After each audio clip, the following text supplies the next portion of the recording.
reportedly facing credit rating cuts this evening in a move which will stretch lenders already taut finances.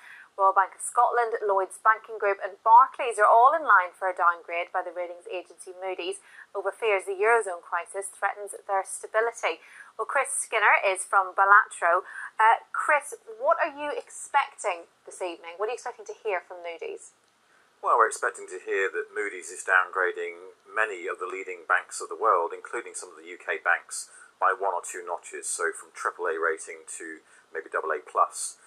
What that means for the bank is that it's going to cost them more to get money on the wholesale funding markets, and as a result it will probably mean a squeeze back into the UK markets on lending and interest rates. I mean, Chris, it feels like barely a week goes past without another bank being downgraded, or even another country. Is this significant? Not in the scheme of things, and bear in mind there are 3 rating agencies, there's Fitch and Standard & Poor's as well as Moody's. So Moody's is taking a first move potentially. We don't know whether they're definitely going to do this tonight. We believe they will. But having said that, it's all to do with the Eurozone debt crisis, which you just covered before, and the fact that right now, until Spain, Greece and the rest of Europe settles down, all of the banks that have exposure to European debt are being downgraded, American banks and UK banks. Are there any UK banks that you think will escape this downgrade? It wouldn't surprise me if a bank like HSBC had less of a downgrade and potentially no downgrade, because they have managed their exposures, they've offset those geographically in Asia, for example.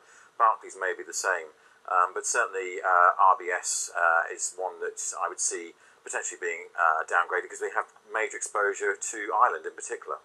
What does this mean for people on the street, normal retail banking customers, if their bank gets downgraded? Should they be concerned? Not concerned as such. I mean, Santander is a major UK retail bank that was downgraded just a few weeks ago because of their Spanish exposures.